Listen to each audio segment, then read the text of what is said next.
Hello everyone. So this is part 2 of Essay 540. In part 1 we have covered on the scope, definitions, and how as an auditor we have to obtain understanding of the accounting estimates, what is the management procedures around that.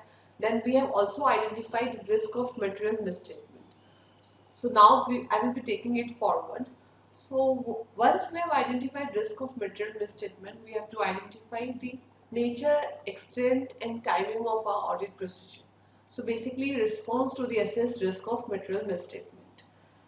We have to determine, auditor has to determine whether management has appropriately applied requirement of applicable financial reporting framework relevant to accounting estimates, whether methods for making accounting estimates are appropriate, whether it has been applied consistently, and any change in accounting estimate or in the method of making them from the prior period is appropriate, reasonable. When we are doing when we are assessing the assessed risk of material misstatement, we have to consider all the events. Auditor has to consider all the events up to the date of audit report.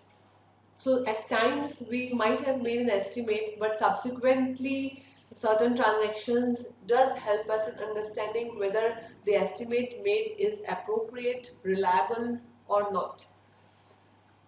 We have to evaluate with appropriateness of management's method of measurement.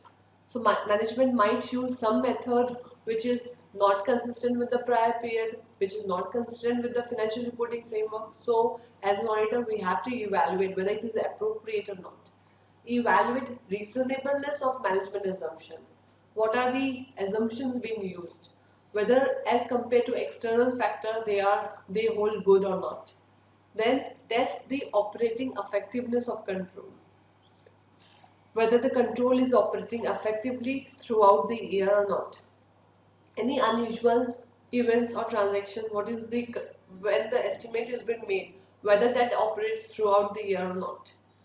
Then develop a point or range of estimates, say for example, by use of alternative model. If management is using say X model, we can by developing Y model, whether the estimate is proper or not.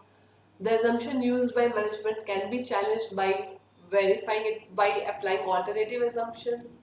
Where if it warrants use of specialist, we can use specialist and determine whether the accounting estimates are appropriate or not.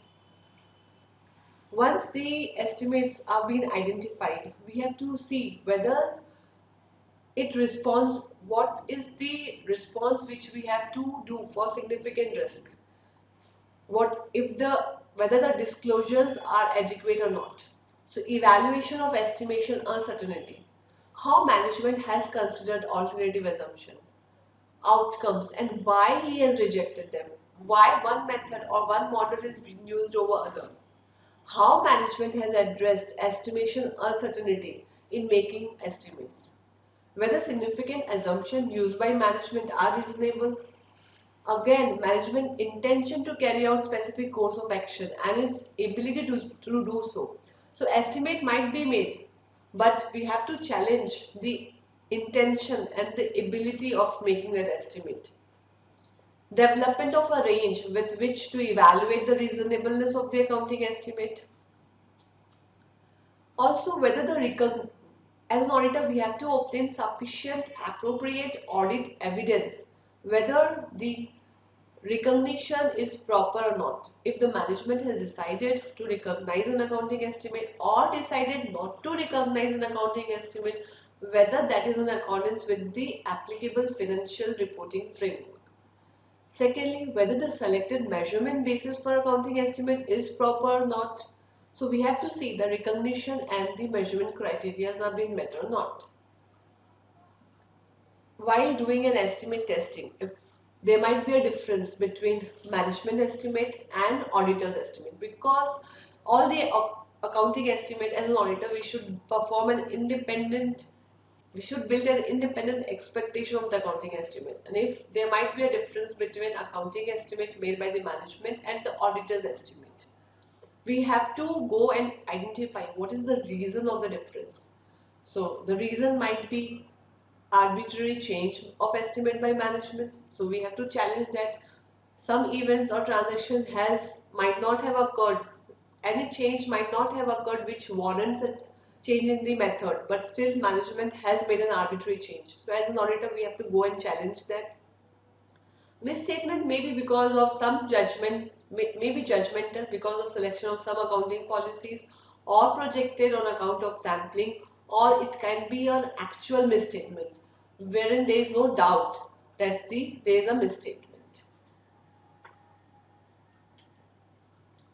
So we have to obtain sufficient appropriate audit evidence to ensure that the disclosures made in the financial statement relating to accounting estimate are in accordance with the requirement of the applicable financial reporting framework. Adequate disclosure regarding estimation uncertainty has been made. So sometimes it might happen that the financial reporting framework requires you to have some specified disclosure, or at times if there is no financial reporting framework which specifies the minimum disclosure requirement, entity voluntarily opts to do certain disclosure like assumption, method of estimation, basis for selection of method, effect of change, range of outcomes, fair value accounting estimate, quantitative as well as qualitative disclosure. So we have to evaluate the adequacy of the disclosure in respect of an accounting estimate which give rise to significant risk and their estimation uncertainty in financial statement, considering financial reporting framework in mind. We have to see if there exists any indicator of possible management biasness. We have to review the judgments and decisions made by management in making accounting estimate to identify if there exist any indicators of management biasness. For example, some estimation being made favorable for management objective,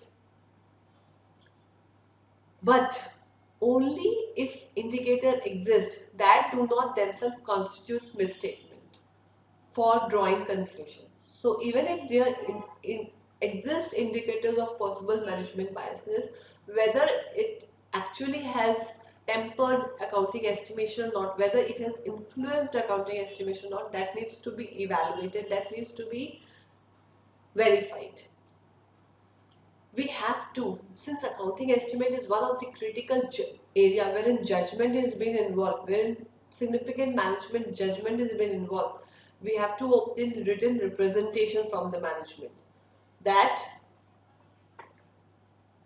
when significant assumptions used in making accounting estimates are reasonable, measurement process used by the management is appropriate, assumption reflect management's intent and ability to carry out specific course of action, disclosures made are complete and appropriate, no subsequent events have happened which require adjustment, and even if some events have happened, disclosures have been included in financial statement, subsequent event disclosure has been included in financial statement.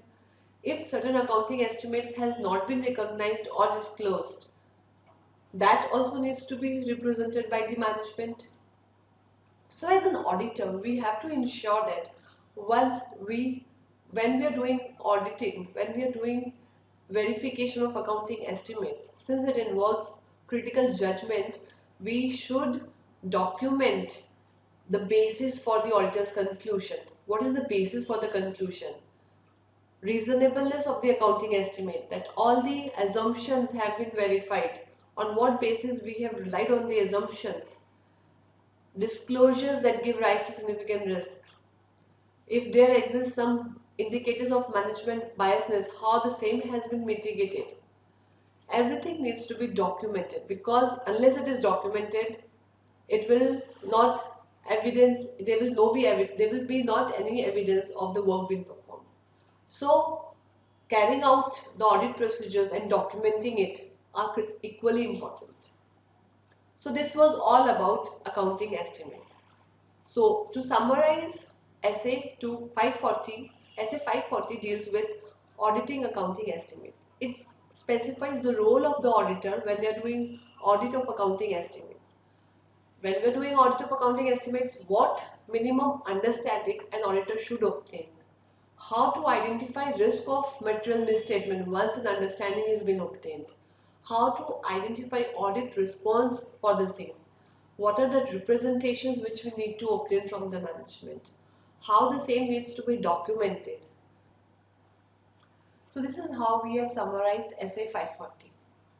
We will be happy to take any questions if it comes up further. Thank you.